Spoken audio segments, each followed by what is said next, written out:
encourage him not to do that.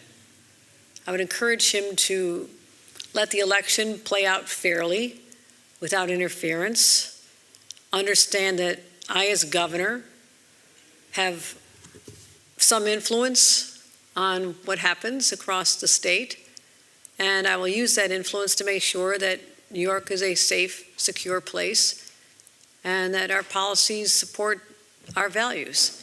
And I can get there with Zohran Mamdani, which is why I endorsed him.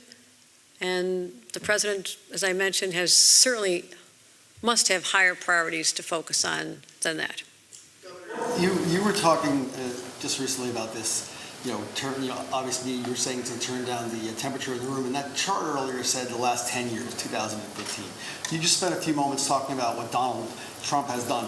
That timeline pretty much matches up with Donald Trump's emergence as a candidate so do you think that, how much of this do you attribute specifically to him as opposed to just social media? I mean, a lot of those things on that board are things he's done, spreading conspiracy theories and whatnot. So how much of this do you blame him, or do you blame him?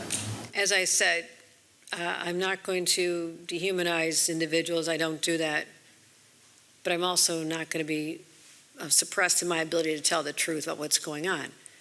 All of you are smart. You can look at the trajectory of what happened and who was in charge and dissect what was said at political rallies about reporters and other individuals.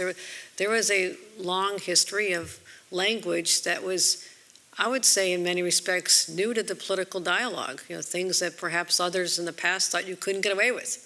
And that's become normalized, and that's part of the problem. So, everyone in our entire country who's in a position of authority and influence, and certainly our elected officials, needs to be aware of the impact that words have. Our commissioner drew a direct correlation between that kind of dialogue and violence. And so I'm not going to stand here and blame anybody.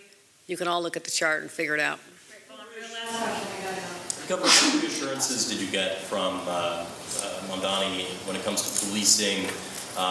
Any specific red lines that you've drawn at this stage of the game? I welcomed the invitation to be involved in discussing public safety frequently, and including leadership at the police department, NYPD, and so I will take him up on that offer, and I will continue to talk about the work that we've done, the progress we've made, and how we don't want to go back to the days when crime was escalating.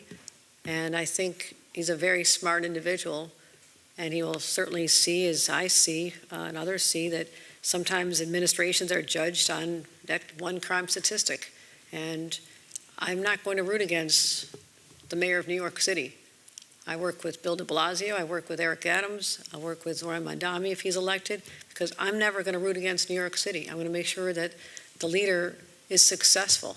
But I also have a path to be able to shape policies based on the power I have right here in this Capitol. Great. All right. Thanks, everybody. Appointment of a police commissioner.